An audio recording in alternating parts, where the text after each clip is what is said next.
Hey fam, this one I want to talk just a little bit about a brain cancer sort of a situation, and I just want to bring you up to speed both on my health, but then there are also some instructive lessons in here for how we sort of operate in an interoperable, connected healthcare ecosystem. That sounds fancy. Let's just talk about it. So I've been living with brain cancer for several years. I've had a lot of MRI scans. I've had 46 scans. My 46th scan on Monday. I'm currently in treatment. I'm taking chemo for recurrence of my brain cancer. That's the deal about brain cancer, is that it has a near universal recurrence rate. And for higher grade, I have a grade 4. Brain cancers are graded as opposed to other cancers in the body that are staged, just some terminological differences there. I have a grade 4 brain cancer called astrocytoma, grade 4 astrocytoma. So it's a bad one. It's an aggressive disease with a near universal recurrence rate. I was able to live for 8 years with more or less stability, some necrotic tissue necrosis, cell death and stuff, some late radiation effects that have caused impairments and some cognitive stuff and some short-term memory things. But by and large, I'm doing incredibly well. At the beginning of this year, there was recurrence of that brain cancer, and we started chemotherapy for that. So I've been on chemo for the past several months, just getting scans on a monthly basis. We went every couple of months, a little bit more recently, but a lot of MRI scans. I had a scan Monday, and that Monday scan showed something anomalous going on.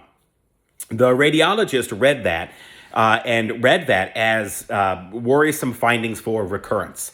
Again, this cancer spreads and grows and is hard to get rid of completely. And I would be happy to talk about the science there, but that's not the purpose for this video.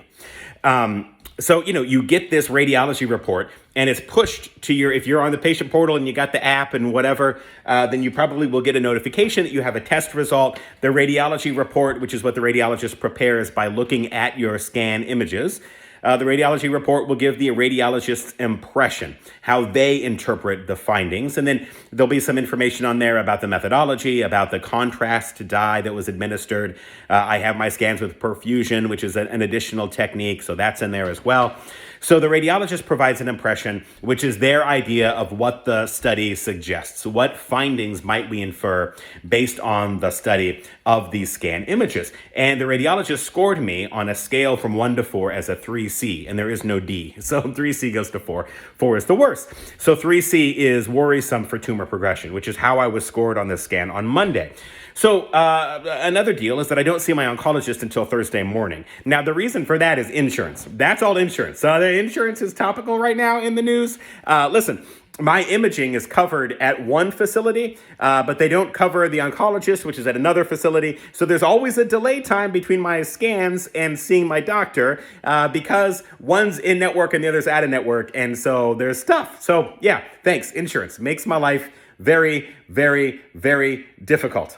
Okay, so I got my scan Monday, saw the radiology report Monday afternoon that said worrisome findings for tumor progression, and then I've got to wait until Thursday morning to see my doc. Well, I reached out to my nurse, the nurse navigator at my doctor's at the oncologist's office, and I said, hey, bad scan, I was due to start chemotherapy. So it's like, well, listen, if we've got progression, then clearly the chemo has failed. The chemo is no longer controlling the tumor, so probably I shouldn't start chemo on schedule. So I reach out to my nurse, the nurse navigator. I'm like, hey, I know I see the doc on Thursday. I'm supposed to start chemo, but it looks like we've got progression. What do I do? The doctor called me tonight, a little after 5, and was like, hey, the nurse shared your message with me. I know we meet on Thursday. I just want to give you a call. And here's what he said, is that troublesome area on the scan to him looks like subtle growth, could be potentially an overread from the radiologist. So there's a difference of opinion here. We'll take he'll take a closer look. We'll have a more thorough conversation on Thursday. We won't start chemo yet, but, we may not deviate from the plan. We may just get scans more frequently, but keep me on the chemo. Okay, so that's a little bit about me, Adam, the person that you've come to watch videos of a little bit. So hi, that's how I'm doing. It's a kind of a stressful week. But there's a couple of things that we should say about this.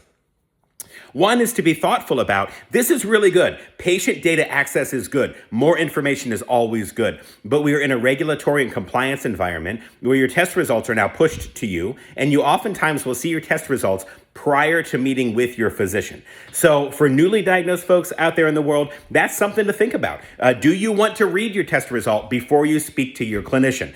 And that's up to you. You will have the information available to you. You'll get a push notification. You'll have a test result available. But it is now your choice, your autonomy, your agency to make the determination, do I want to read this before seeing my doctor, or would I like to have the doctor share the images or the findings or the test results with me? So you've got to make that choice. But it also is something to just think about, that if you've got some length of time there, you're going to be sitting with some information, sitting with some uncertainty, potentially sitting with some not great news.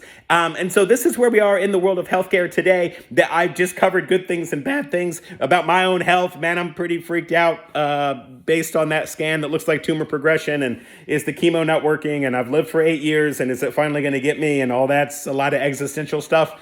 But there's also something interesting here about, our agency and autonomy with respect to reading our test results when they become available and making our own personal choices about whether we want to read that before seeing the doctor or not.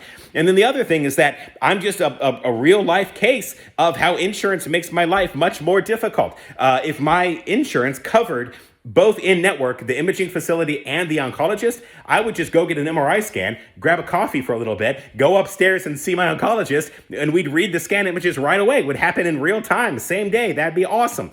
But the way that our insurance works, they're in 2 different networks where I get imaging versus where my oncologist is. So there's always a delay. So this is now interconnected healthcare, Adam's Health, and then the pain in the butt that is insurance, because we've got to have these existential delays between imaging and the oncology appointment. Wow, that was a lot in like 7 minutes, but that's what's up. And only a small circle of my people in the real world know this. And so if you know me IRL, you may be getting information in this video that I've not disclosed in a broader group of folk. So shh.